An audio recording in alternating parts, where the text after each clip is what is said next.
Because he thought the Old Testament was a really accurate representation of the phenomenology of being.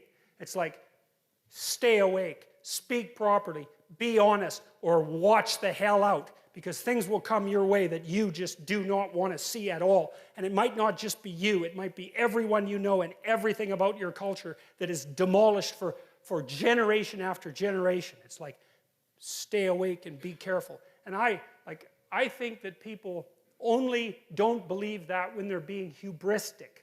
And I think that most people know that deep in their hearts. You know, when you get high on your horse, that happens fairly often.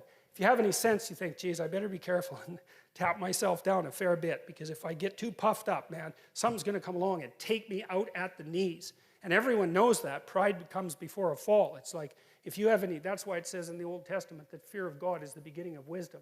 It's like, I've never, in all my years as a clinical psychologist, and this is something that really does terrify me, I have never seen anyone ever get away with anything at all, even once. You know, there's that old idea that God has a book, you know, and keeps track of everything in heaven. It's like, okay, you know, maybe it's not a book. Fine. But that is a really useful thing to think about, because, well, maybe you disagree. Maybe you think people get away with things all the time. I tell you, I've never seen it. What I see instead is that thing happens, right? Someone twists the fabric of reality.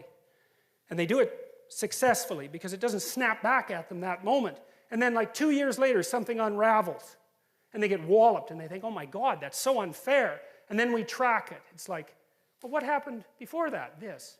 Well, and then what? This. And then what? This. And then what? Oh, this.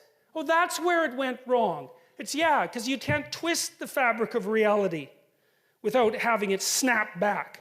It doesn't work that way, and why would it? Because what are you going to do? Twist the fabric of reality? I don't think so. I think it's bigger than you. You know, and I think that one of the things that really tempts people is the idea that, well, I can get away with it. It's like, yeah, you try. You see how well that works. It's like you get away with nothing. And that is the beginning of wisdom. And it's something that deeply terrifies me. And, you know, ever since